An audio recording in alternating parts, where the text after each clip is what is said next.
Hello students! Welcome to your first online symposium this school year. My name is Jeda Magno and I am your speaker for today. I hope you all had an amazing week meeting your teachers and classmates, and I am excited for all of you for next week's hybrid learning. But before we all finally see each other face to face, let us first discuss a few things to better prepare us in transitioning from online learning and interaction to face-to-face learning and personal socialization. So this is BTS, Back to School, Back to Society. Are you all ready? Let's begin. So just a quick recap that on March 11, 2020, the World Health Organization, or WHO, has declared the novel coronavirus outbreak a global pandemic, which put schools into a stop and required everyone to finish schoolworks at home. Unfortunately, that time we weren't expecting that it would be the last day we would see the school or our teachers and our classmates for the next 2 years. Most people infected with the virus have experienced mild to moderate respiratory illness and recovered without requiring special treatment. However, some became seriously ill and required medical attention. The best way to prevent and slow down transmission is to be well informed about the disease and how the virus spreads. So speaking of, or reminder for everyone, especially when you go here next week and meet people and interact with your classmates and teachers, please be reminded that you can protect yourself and others from infection by staying at least 1 meter apart from others, wearing a properly fitted mask, and washing your hands or using an alcohol-based rub frequently. You can also get vaccinated when it's your turn and follow local guidance. Now, the pandemic has brought about different outcomes, and this may vary for different people, especially for you. You may have different answers. But for the major ones, for the general ones, these are the things that the pandemic has brought out: the delay in school progress and businesses, economic stress, global health and medical risks, and mental health disturbance. But this was 2 years ago. Everything started 2 years ago. And we are now in the 2 years later. We are in the now. And now that everything is slowly transitioning back to normal, we tend to ask ourselves, what is next for me? What is next for you? Now, the expected reaction from people now that everything is healing is to be happy about it and go on with their lives. The world is more at ease now that the virus is stabilizing. However, some people are still anxious about several things. Now, I've mentioned about anxious or anxiety. What is anxiousness or anxiety? Anxiety, as defined by the DSM, or Diagnostic and Statistical Manual of Mental Disorders, can be a bit heavy for us to take in. It means excessive worry and apprehensive expectations occurring more days than not for at least 6 months about a number of events or activities, such as work or school performance. But we're going to define it in layman terms, which means that anxiety is a feeling of fear, dread, and uneasiness, and it can be a normal reaction to stress. As it is stated here, it might cause you to sweat, feel restless and tense, and have a rapid heartbeat. And as stated, it can be a normal reaction to stress. For example, you might feel anxious when faced with a difficult problem at school, or before taking a test, or before making an important decisions.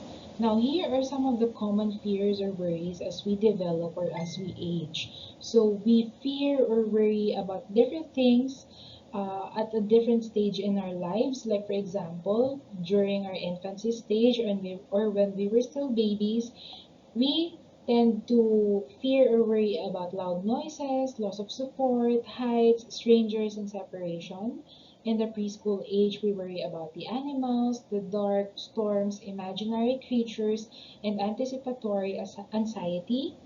In the school-aged phase, we worry about specific realistic fears, school achievement, or natural events.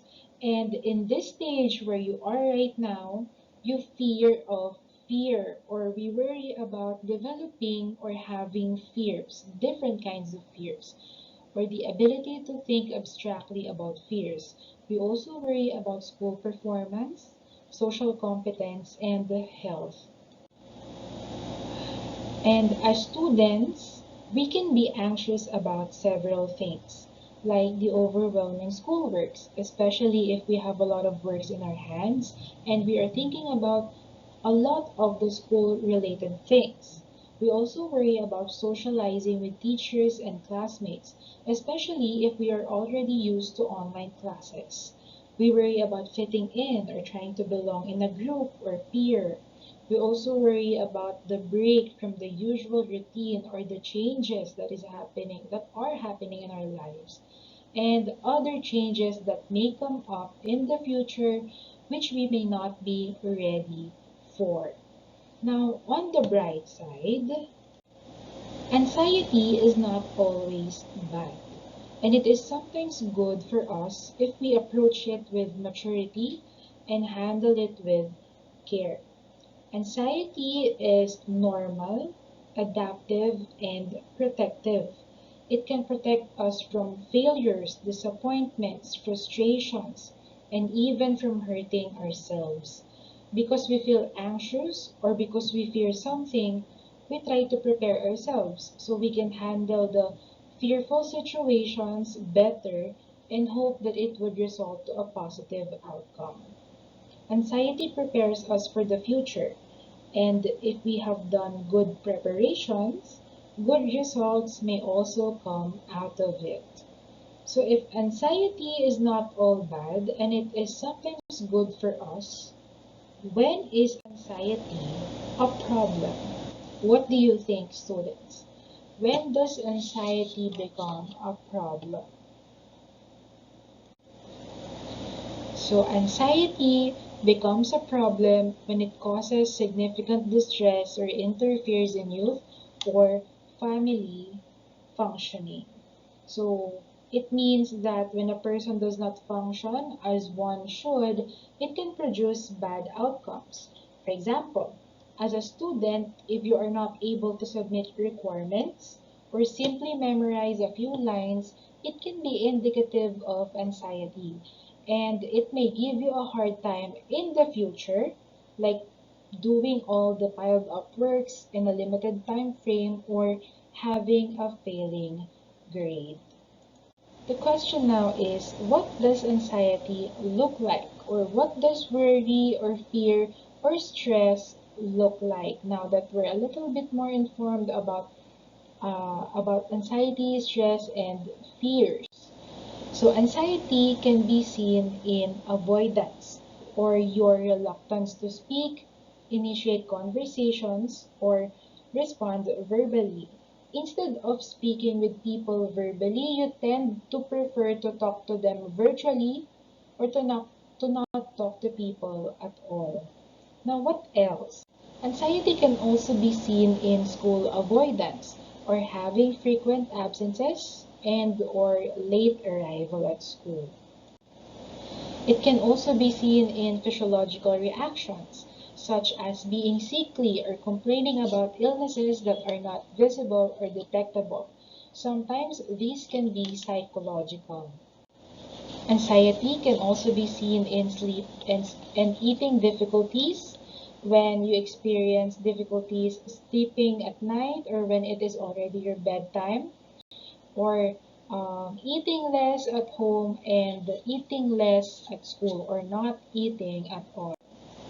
Anxiety can also be seen in poor school performance when the student becomes or is already unable to comply to school requirements or submitting school works beyond the deadline. And lastly, anxiety can also be seen in angry outbursts or the angry expression of self in effort to avoid anxiety-provoking situations.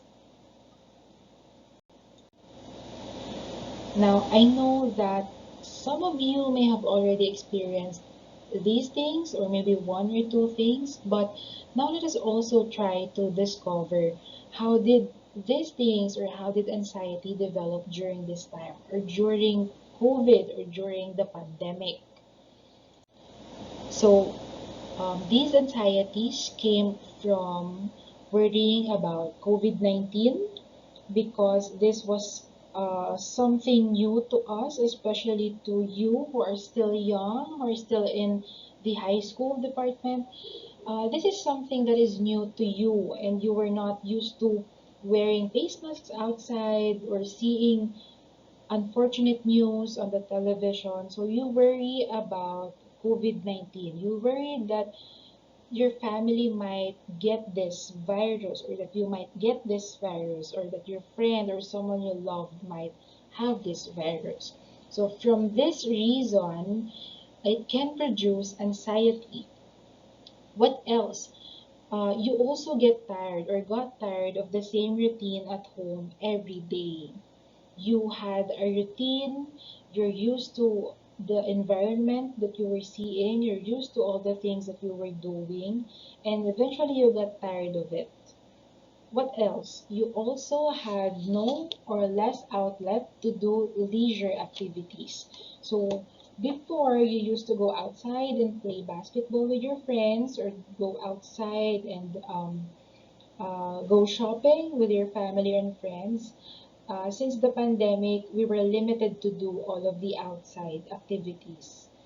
We also had decreased socialization. We weren't able to see our close friends or our families. We weren't able to talk to them personally.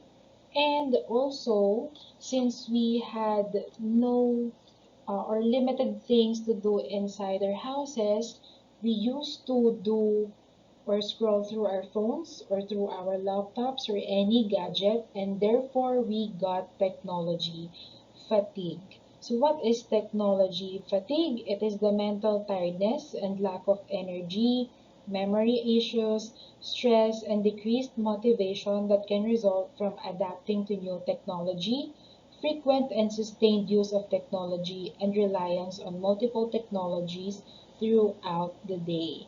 So, we didn't know that there would be such thing called as technology fatigue. We didn't know that we could also get exhausted from this, from our gadgets. Now we're all thinking, what can we do to lessen worries or fears and be ready to go back to school? What are the things that we can do to lessen the stress or to lessen the worries and fears and be ready when you go back here to school? So, since anxiety is not all bad as it helps us prepare for the future, our goal here is not to totally eliminate things that make us worry, but to make us equipped in handling these situations. So just like in alarm clocks, the goal is not to remove the batteries, but to make the alarm less sensitive. So first, how do we deal with socializing or interacting once we are back to school if we have worries or fears? So these are social interactions. Before, we're used to talking to people virtually, to teachers, to students, to classmates, to friends. Now we're going to see them maybe for you for the first time, or maybe for some people for the first time in 2 years. How are we going to handle these situations? So for social interactions, what we can do is, or with interacting with teachers and peers, first, we still have to be true to ourselves, or be true to yourself. You do not have to pretend to be someone else, thinking that people will like you better if you do that. If you present yourself as you, You allow your individuality and uniqueness to shine through. You respect the opinions of others, but also you do not conform to stereotypes or the expectations of others. Being true to yourself takes courage, and it requires you to be introspective, sincere, open minded, and fair. So, when you try to make friends or when you try to meet your friends for the first time, just be true to yourself and let them like or love you for who you are. What else can we do? We can be open and welcoming. We should be ready to know people, learn to accept them for who they are, and be friends with them for who they are as a person. We should also not make judgments or immediate judgments, or better yet, do not judge at all. Students have different experiences at home and with peers, so let us be a little kinder and more understanding of other people. And next one, be respectful. Respect all walks of life. Respect religion, even if we do not agree with their religious beliefs or teachings. We should respect gender preference, race, privacy, and respect boundaries. Now, in terms of academic works, what can we do to limit or eliminate the possible stresses that may come up and be better prepared for face-to-face classes? So first, or when you do school-related activities at school or even at home, do not hesitate to ask your teacher for clarifications.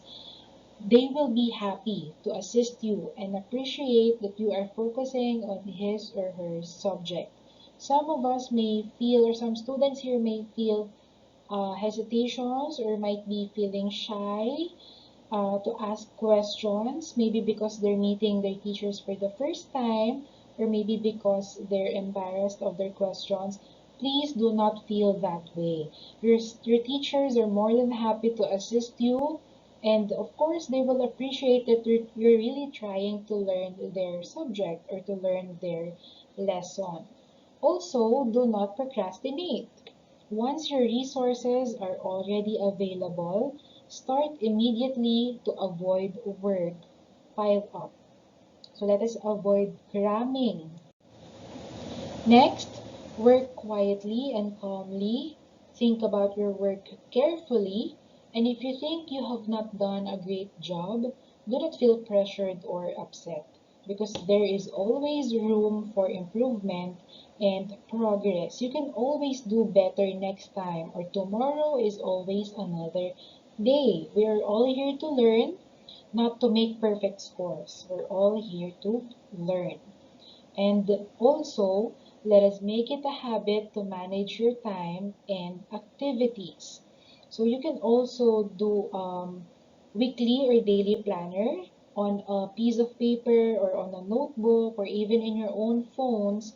You can create your daily or weekly planners. You can plot all of the activities and assess how you can distribute them throughout the day or throughout the week or even throughout the month. In this way, you will be able to spend your time wisely and will have time to spare. You will still have time for your rest and recreation too. So these are some of the examples for your weekly planners. You can download these from the internet, but you can also have them on your phones. You can have, or you can download applications from Google Store, Google Play or Play Store or App Store to your own phones and plot your schedule there. Okay? And lastly, of course, how do we handle our thoughts, feelings, emotions, especially if it becomes overwhelming due to the changes that are happening around us? Well, of course, we can always practice self-care. Part of self-care is caring for our mental health and mind status. So we can do mindfulness exercises. The goal of mindfulness techniques is to achieve a state of alert, focused relaxation by deliberately paying attention to thoughts and sensations without judgment, and this allows the mind to refocus on the moment. So these are some of the mindfulness exercises that you can do on your own when faced with a stressful situation. So first, you can start counting from a certain number to another number, like counting from 1 to 50, 1 to 100, or you can even do 1 to 1000. What else? You can also list down items in your chosen category, such as vegetables, fruits, or streets. So you can say, I list down 5 green vegetables that I know, or I can list down 5 yellow fruits that I know, or 10 streets I know here in Taytay. You can also do mindful observations of the surrounding. So you can list down in your mind 5 things you can see around you, 4 things you can hear, 3 things you can feel, 2 things you can taste, and 1 thing you can smell. So you can all write this down when you do your journal, but you can also do this just on your mind. Here, we can also do breathing exercises or the pranayama ancient yoga practice of controlling your breath. So these types of mindful breathing exercises have been shown to have many benefits to reduce your stress and for relaxation. And the proponent of this, Dr. Andrew Weil, refers to these breathing exercises as a natural tranquilizer for the nervous system. So for him, it calms down your bodily or nervous systems. So first, you can do the 4-7-8 breathing technique. This instructs that you should inhale for 4 seconds, hold your breath in for 7 seconds, and then release or exhale for 8 seconds. So inhale, 1, 2, 3, 4. Hold your breath, 1, 2, 3, 4, 5, 6, 7. And then release, 1, 2, 3, 4, 5, 6, 7, 8. Okay, so as I say it again, may I request everyone to follow me and do it as I instruct you to the breathing exercise. So when I say start, you're going to breathe in through your nose for 4 seconds, hold it in for 7 seconds, and then exhale for 8 seconds. So you can repeat this for 10 times or for as many as you need, okay? So when I say start, we're going to do this exercise. Are you ready? Okay, make yourself comfortable, sit comfortably, or lie down comfortably as we do this exercise, okay? So let us begin. Inhale, 1, 2, 3, 4. Hold it in, 1, 2, 3, 4, 5, 6, 7. Exhale, 1, 2, 3, 4, 5, 6, 7, 8. So you can do this repeatedly for as many as you need. Another example is the deep breathing. So what you can do here is you can lie on your back comfortably with a pillow under your head and under your knees.